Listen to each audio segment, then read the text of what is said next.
Thank you very much. Thank you very much for the prayer there, guys. There was quite a long list that Brother Theo sent through yesterday.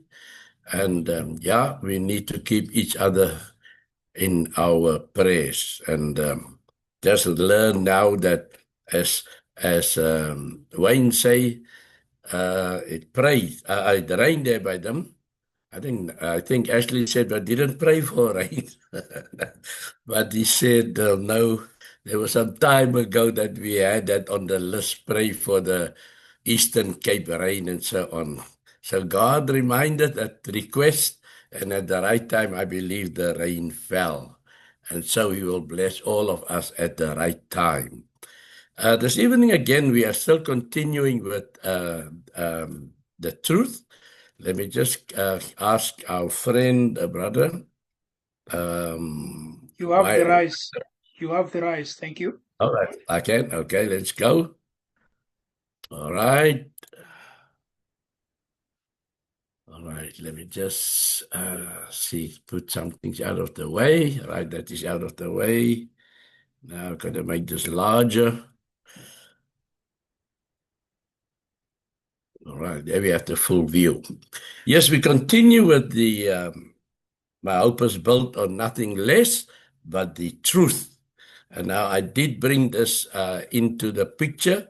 I brought the in because last time we did not have the. And so let us learn about the truth.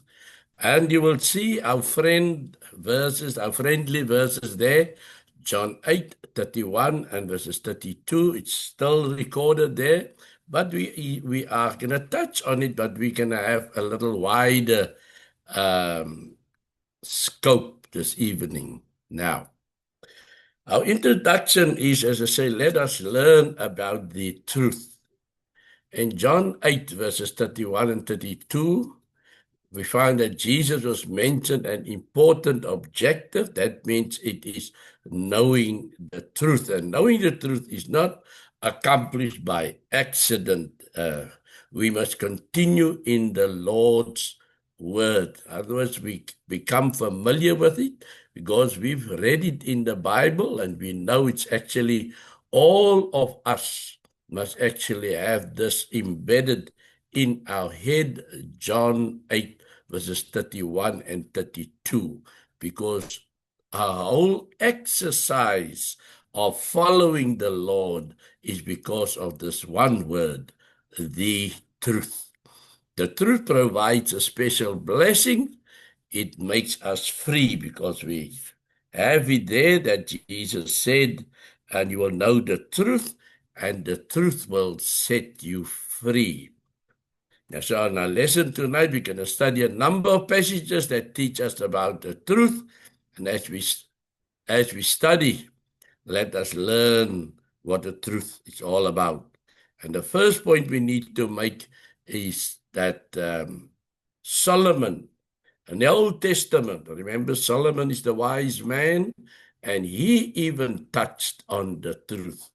And we read in Proverbs 23, verses 23, you can see there's A and B because we divided into the first part and then into the second part. Now, wise man Solomon said in Proverbs 23, verse 23, the first part, buy the truth. And this indicates that there is a price to attain truth. In other words, there's a sticker on, if I must put it like this, with a price tag on it. Buy the truth. How valuable is this truth? You know, we all go to the shops some time ago, but Theo had the peanut butter, the peanut butter problem, and not just him. I was in the same wave, if I have to put it like this, that you come expectingly and think that the peanut butter will be now between 25 and 30 rand, maybe for that amount of peanut butter. And then you come and you see it's 40 rand and you think maybe this is a mistake.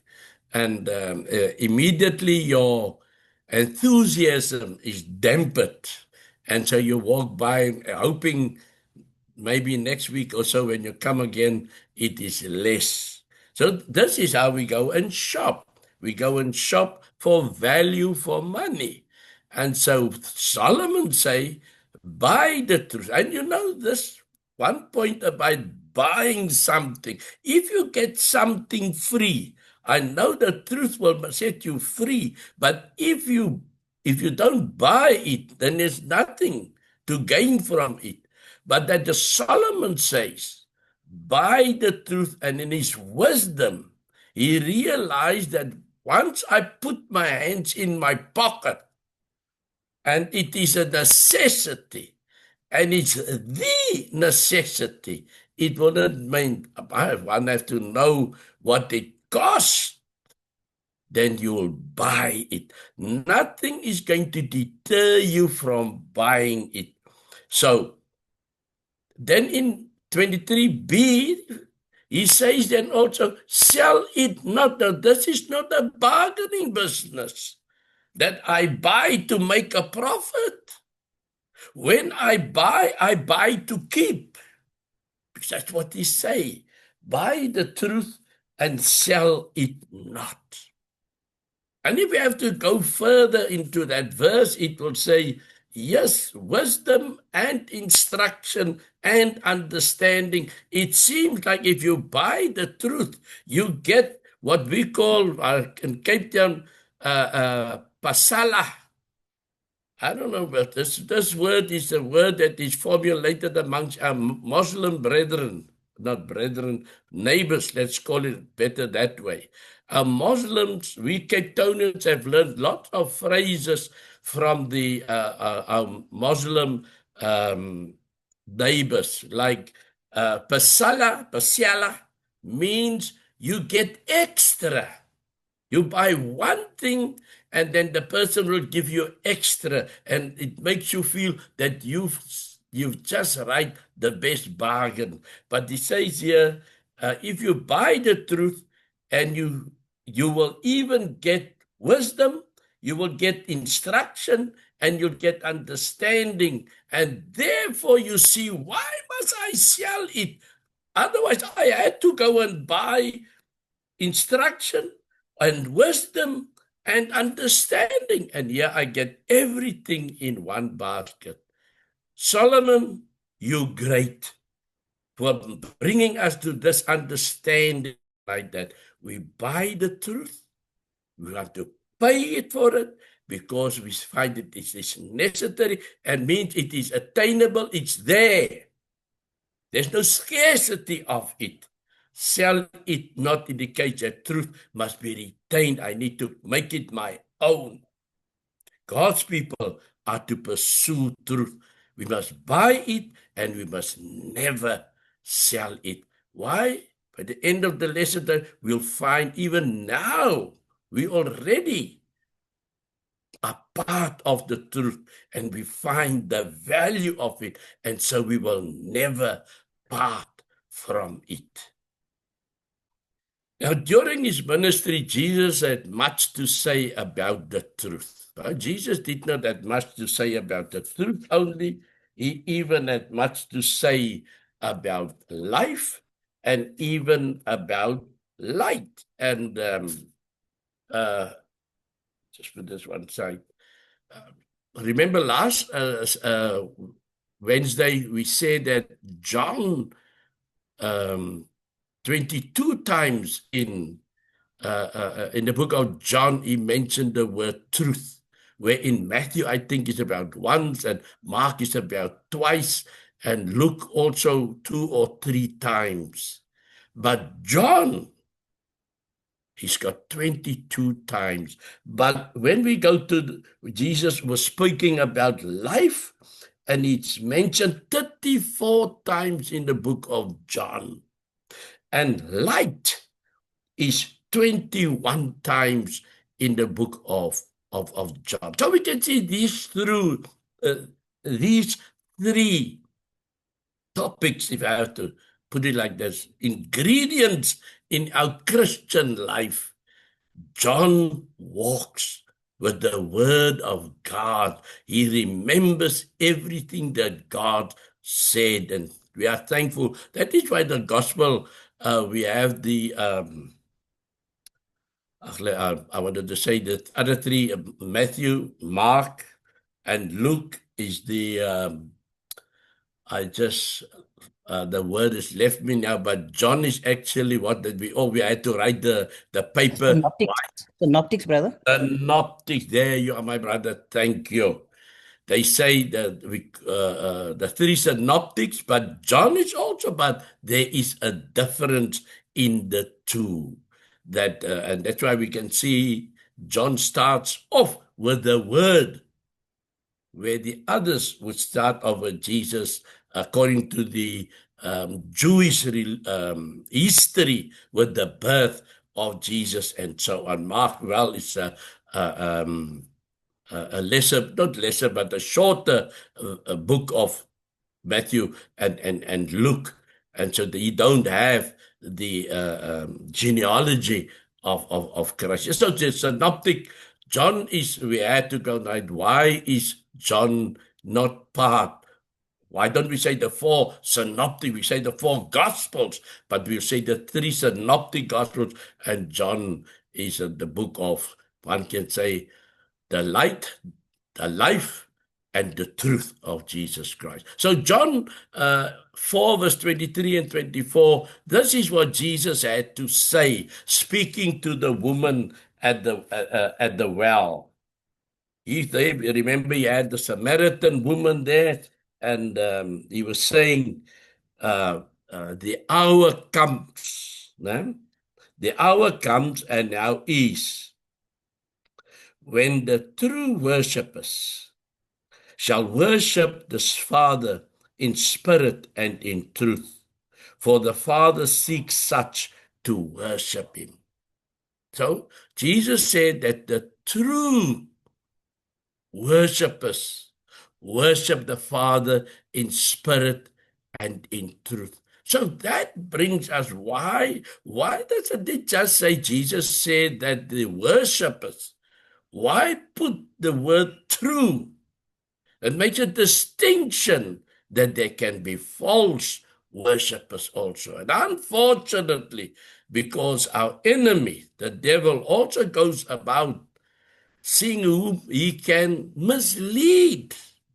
So Jesus makes us aware. Jesus said that the true worshippers worship the Father in spirit and and who must we worship? Not just an idol or a brick wall or a cow or some kind of animal or some kind of idea. Jesus said that the true worshippers worship the Father. And what is more about it, it says here that for the Father seeks such to worship him. And this is the truth. Jesus mentioned it. He's in conversation with his disciples. And are we going to say, no, Lord, these things are too deep? These others, I'm a free moral agent. I can choose who I want to worship. Yes, true. You are a free moral agent. You can, but there is one thing. This word is truth. And the truth will last to the end, where all other words will burn up along the way. So Jesus said that the true worshippers worship the Father in spirit and in truth. John 8, 31 and 32, well, we just had it now. We can know the truth, and the truth will make us free or set us free. Yes. Let me just get my papers that I've got here. So,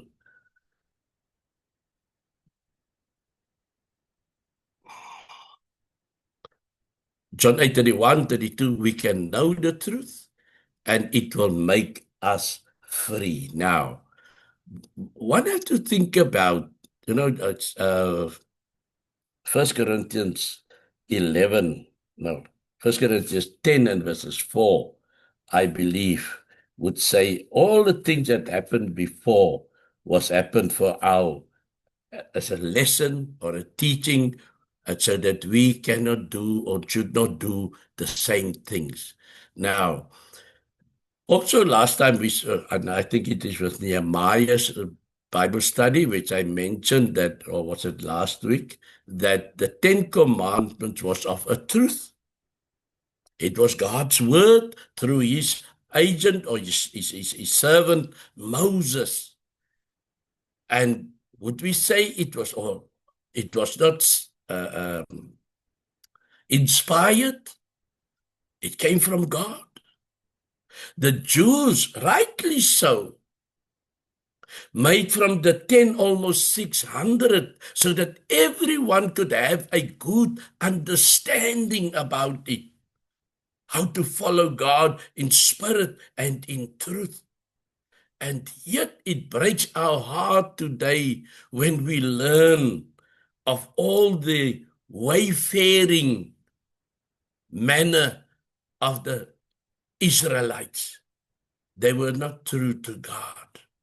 They were not truthful. When God would punish them, they would swear, never again. Yet the devil is a sly fox. And it's the same devil that led them those thousands of years ago. He's still the same today. And he's still on that to lead us astray from the truth. And therefore, Jesus say, when we are sinful, we are slaves. We're not free. So we are, I would put it like this. The Israelites could have had the freedom. God as their leader and their provider, giving them a land that flows with milk and honey. Yet they rather exchange God's freedom by being slaves to the idol worship. Let us not make that same. We bought it and we're going to keep the truth. John 14:6 says, Jesus identified himself as the truth.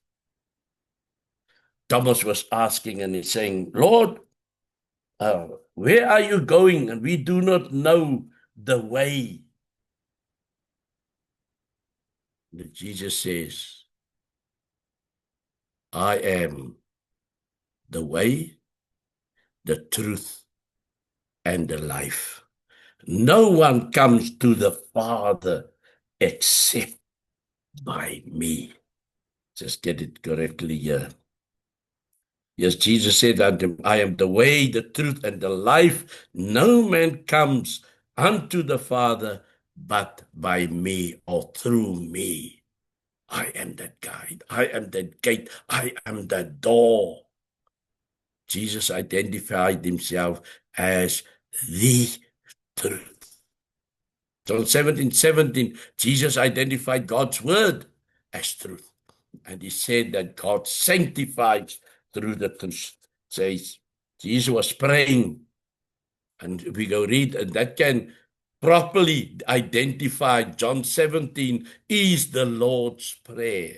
In Matthew chapter 6, Jesus taught the disciples how to pray.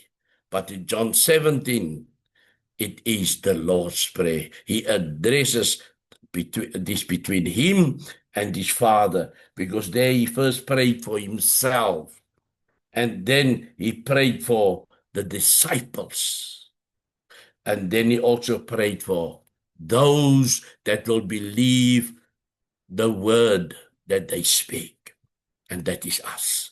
We believe the words that the apostles spoke, and therefore we will get sanctification. The Corinthians, if we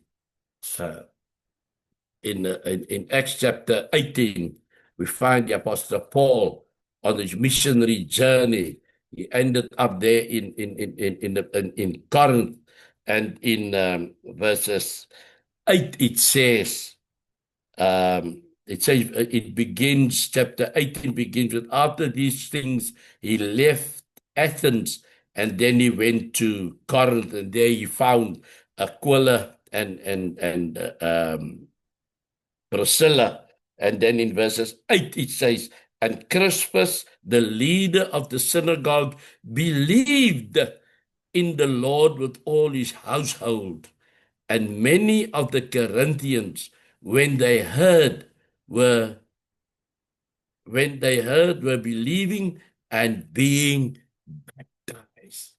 So then they received the sanctification in 1 Corinthians in chapter 1 and verses 2. But let's read verses 1. First Corinthians verse 1 and 2. Paul, called as an apostle of Jesus Christ by the will of God. Remember, he's an apostle by the will of God, not by these behind every door or is an apostle, and they gave themselves these names. I once heard somebody sincerely, because I am grew up in the town of Port Nolloth on the west coast of South Africa.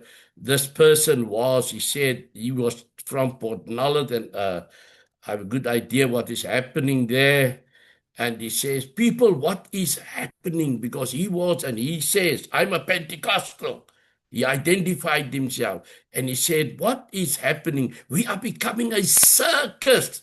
That's the words which he used. He said, because he was there where there was no ordination taking place. And one of the guys, or maybe his brethren, as they called themselves, was ordained king. You see, no more brother or sister or pastor is too normal. There's no pastor, apostle, bishop, moderator, pope. He's now want to become a king.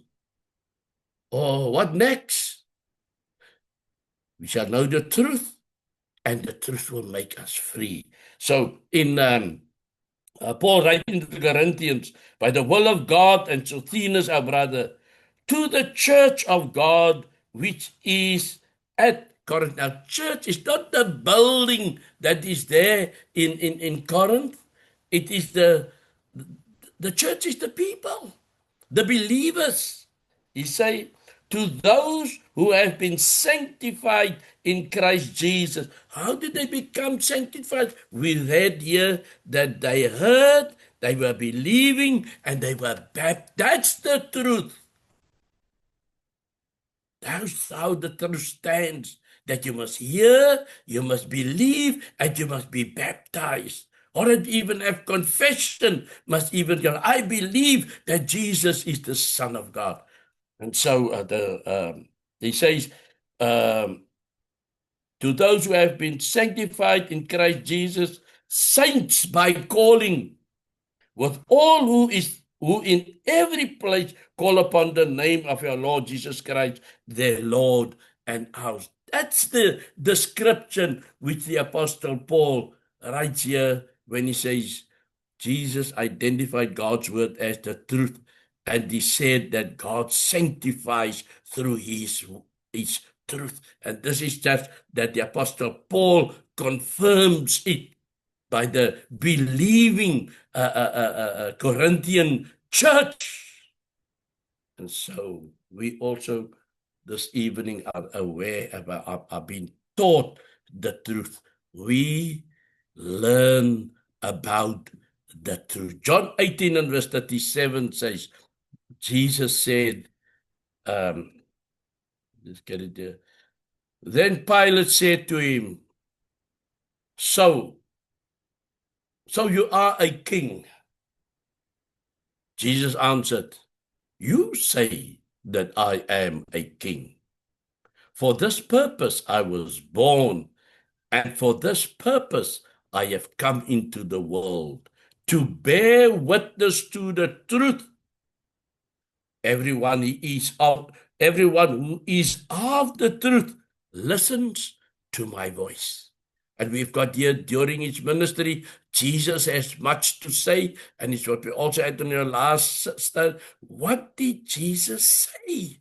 And it's on what he said that we believe. So John 18:37, Jesus is now there in front of Pontius Pilate.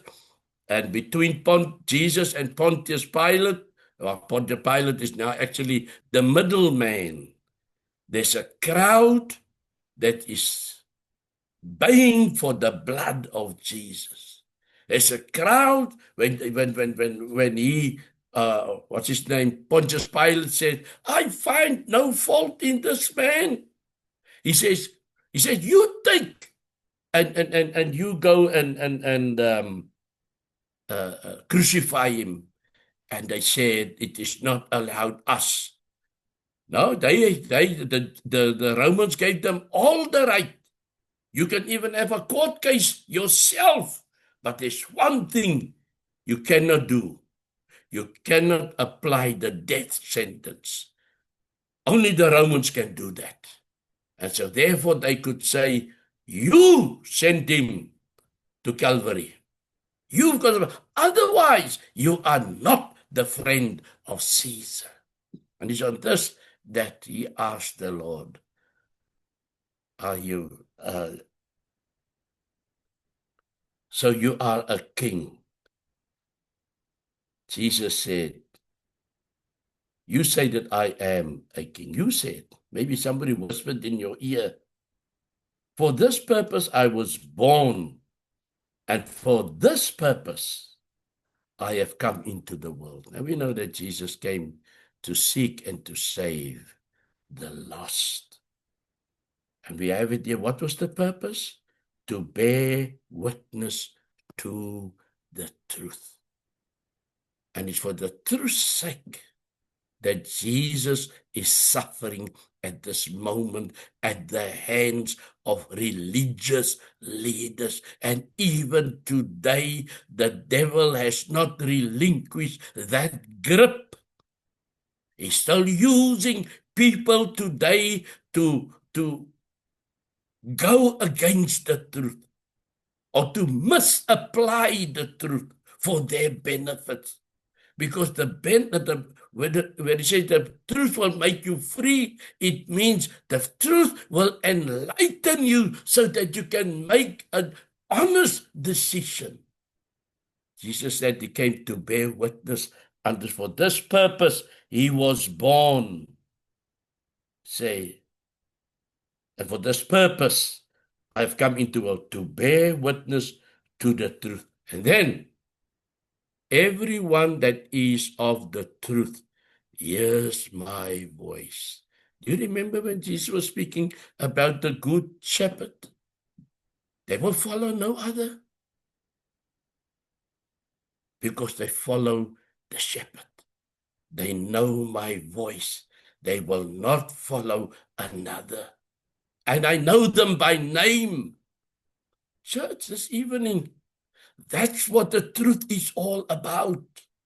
That you are known. And when Solomon said, buy the truth, how much are you prepared to pay for the truth that can set you free? I can tell you, free from death. Free from death. When Jesus said, you will have it in abundance. Even though you die, you will have it in abundance. And the book of Revelation says, it has got no power over the second death. So, there's people that will not be able to stand in the day of judgment. Everyone that is of the truth hears my voice. While Jesus had much to say about the truth during his ministry, let us turn attention to the fact that the truth is an important part of the armor of God. So we go to the book of Ephesians. In Ephesians 6, Christians are instructed twice to put on the whole armor of God. And I'll read it here for you. He says, Ephesians 6 verses 11, you can see that it says 11a and 13a, because twice it would say, put on the whole armor. Put on the whole armor of God. And verse 13 also, wherefore take unto you the whole armor of God. And we know, and we've learned this, I've said it many times before, that once when the Bible repeats the same instruction, it means it is of importance. Not just once the armor of God, but make sure that you are complete with the whole armor of God. And then 11b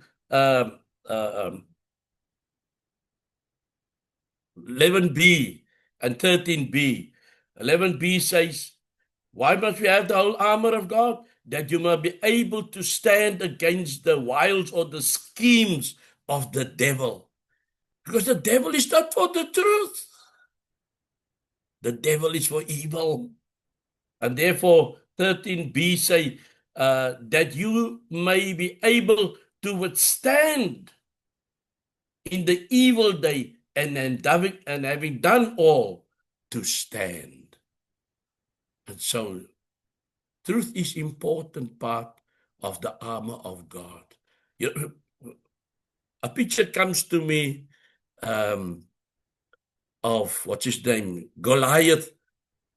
When David approached him, at one weak point, there's one weak point in him, his forehead was open. Therefore, there is where David aimed his stone, though he was completely, fully armored. There was a weak point, and David used it. So, the devil himself can look at the weak point of us. But if you have the full armor of God, remember this armor is full. There's no opening for him, for the devil. And you stand, and you can stand against the wiles of the devil.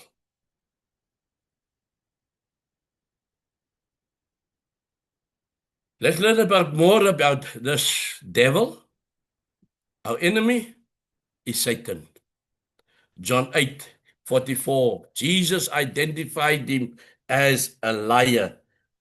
You are of your father. Jesus was in discussion with the religious leaders. You are of your father, the devil. He's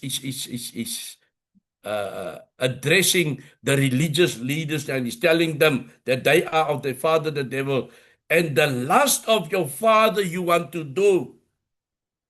He was a murderer from the beginning. Jesus describing the Satan, and abode not in the truth, because there is no truth in him. When he speaks a lie, he speaks of his own. He is a liar and the father of it. This is a patch that I do not want to wear. I do not want to wear this ticket. Jesus, straightforward. My grandmother used to say, straight talk is no insult. And this was no insult. Jesus identified the devil, that he is a liar. Revelation 12:9 says Satan is identified as the deceiver. And the great dragon was cast down, the old serpent, he that is called the devil and Satan, the deceiver of the world. He was cast down to the earth, and his angels were cast down with him. Are we learning about the truth? Jesus is truth. Satan is a liar. He's a deceiver of the whole world. Satan demonstrated his ability to lie and deceive in his dealings with Eve. Genesis 3:1-5, where we see he was, of all the animals on the earth, he was more cunning. And he approached Eve, and he says, did God really say that you will die? That you must say, did God actually say you shall not eat of any tree in the garden? And the woman said to the serpent, we may eat of the fruit of the trees in the garden, but God said, you shall not eat of the fruit of the tree that is in the midst of the garden, neither shall you touch it, lest you die. And what does the friendly devil say? But the serpent said to the woman, you will not surely die. For God knows that when you eat of it, your eyes will be opened, and you will be like God, knowing good and evil. And so we must not give the devil an opportunity. James 4 verse 7 say, submit yourself therefore to God and resist the devil, and he will flee from you. Is that the truth? It's the truth. You want to try it out and not resisting him? Go ahead. I don't think I'll see you next week in the church. You'll be lucky if you the week after that you'll be in church. He may swallow you up whole. According to Ephesians 6:14 and 14, it says, stand therefore, girded your loins with truth, and having put on the breastplate of righteousness. But we need to stand our loins girded with the truth. And I think I've got, because of this, which it says here, having girded your loins with truth. I've got here two pictures of a Roman soldiers, because it is with the, when we read that whole chapter, Ephesians 6, we can see that Paul uses the shield and the sword and the shoes and the helmet and the breastplate. And we can see here, this is now a gladiator standing here, but he's got some sort of a Roman uniform on. There's his girdle. It needs to be there because he hooks in his sword, hooks in there. Here you can see all this bunch of soldiers walking here. 1, 2, 3, 4. You can see they are their girdles. And therefore, it's a necessary equipment in their warfare. You cannot go and challenge the enemy without it. It says, just stand therefore, having girded your loins with the truth. So these belts are the truth. These belts, and we need to put on those belts tonight and to make sure that it is there, and we can hang everything else that we need for the warfare. That is why it is there for.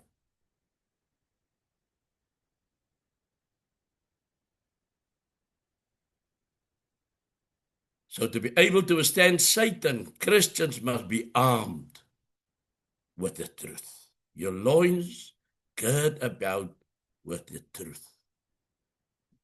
This is coming to our conclusion. We are to think on whatever things are true. So our mind, as we challenge the week and the days ahead, my hope is built on nothing less than the truth. We are to think on whatsoever things are true. Let's hear what the Apostle Paul says to the Philippians. Finally, brethren, whatsoever things are true, whatsoever things are honorable, whatsoever things are just, whatsoever things are pure, whatsoever things are lovely, whatsoever things are of good report, if there be any virtue, and if there be any praise, think on these things. And all this that was listed, it starts off, whatsoever things are true. And the rest of them are truth. And we are to think on this. We have examined the number of passages that teach us about the truth. The question tonight for us is, have you allowed God to sanctify you through his truth? If we've heard the gospel, we've believed the gospel, we've confessed, we've gone through the waters of baptism, we can say tonight, we are sanctified, we are saints. If you have, is the truth part of your armor. And tonight, sometimes some people will talk about truth. Today they will talk about truth. When you get them again and you want to pick up this thing, they deny. No, I never said that. But you made sure that it was the truth. You said it was, no, don't put words in my mouth. I never said it. So that cannot be the truth when you backtrack. The Bible is 2,000 years old. The words that the Lord spoke is truth. It will stand until the end of this day. Jesus said, go therefore, teach all men, baptizing them in the name of the Father, Son, and the Holy Spirit, teaching them to observe all things that I have taught you, and I am with you until the end of this age. And so, dear brethren, church, let us hold on to the truth, buy the truth, and sell it not. May the Lord bless each one of you as we come to the end of this exhortation. Thank you so very much, Brother Stephen. It was very, very encouraging. There was a instructor that came to the preaching school that was telling us who the best teachers and preachers were. And we were very excited to find out because we thought it would be the one who maybe had the best delivery or had the least critique or whatever else. And he said the best preacher and teacher will always be the one that teaches truth, regardless of how the truth is spoken. If truth is preached or taught, that's what makes a good teacher and preacher. So thank you so very much, my brother. It has the ability to change lives, and I guess we shouldn't grow weary in sharing that. Really, really appreciated that. I don't know if there's any other comments from anyone before we have a hymn and our closing prayer. If there is anybody, you can unmute yourself now if you would like to do that. If not, we will continue on. Just to our closing song.